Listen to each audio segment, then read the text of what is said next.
Pour moi, vivre, c'est Christ. Philippiens 1, 21. Ce verset dit-il comme Christ? Non. Dit-il d'imiter Christ? Non. Dit-il de prendre Christ comme le modèle et de le suivre? Une fois encore, non. Il dit que pour moi, vivre, c'est Christ. Il est absolument impossible d'imiter Christ. Et il est tout à fait inutile d'essayer d'être bon. Même si nous sommes capables de lire la Bible, de prier, de vivre une vie bonne, si notre vie est fausse, notre manière de vivre sera fausse également.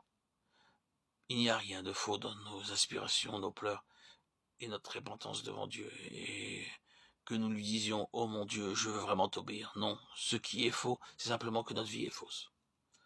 Dieu n'a pas désigné Christ seulement pour qu'il meure au calvaire pour nous, mais il a fait aussi de lui notre vie. Soyons très clairs. Dieu ne fait pas de vous un chrétien de la manière qu'une personne enseignerait à un singe à s'habiller, à manger et à se déplacer. Apprendre à vivre comme un homme serait un tel fardeau pour un singe, qu'il préférerait plutôt rester comme il est.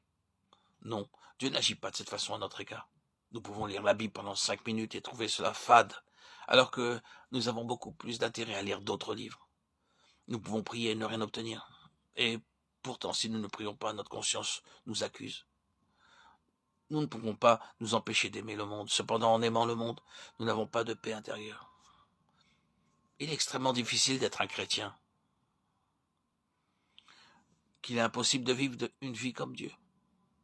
Nous sommes vraiment très malheureux. Laissez-moi tout de même ajouter qu'aussi longtemps que nous nous sentons malheureux, il y a encore de l'espoir, car ce sentiment est la preuve que nous sommes toujours dans le chemin. Si une personne ne se sent plus malheureuse, je devrais me sentir malheureux pour elle, car elle a déjà quitté le droit chemin. Nous restons souvent sans voix lorsque nous sommes témoins de l'intensité des tentations de ce monde. Comment pouvons-nous blâmer les autres alors que nous aussi nous sommes intérieurement touchés? Nous aspirons à être comme ceux qui sont si obéissants à Dieu qu'ils se détournent du monde pour se tourner vers Dieu.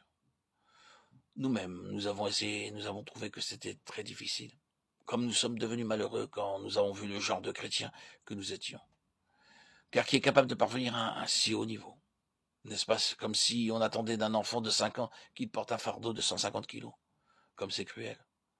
Il est évident que ce serait extrêmement brutal de forcer cet enfant à porter 5000 kilos. Pourtant, demander à un chrétien de vivre une vie comme celle de Dieu, c'est beaucoup plus que demander à un enfant de 5 ans de porter 5000 kilos.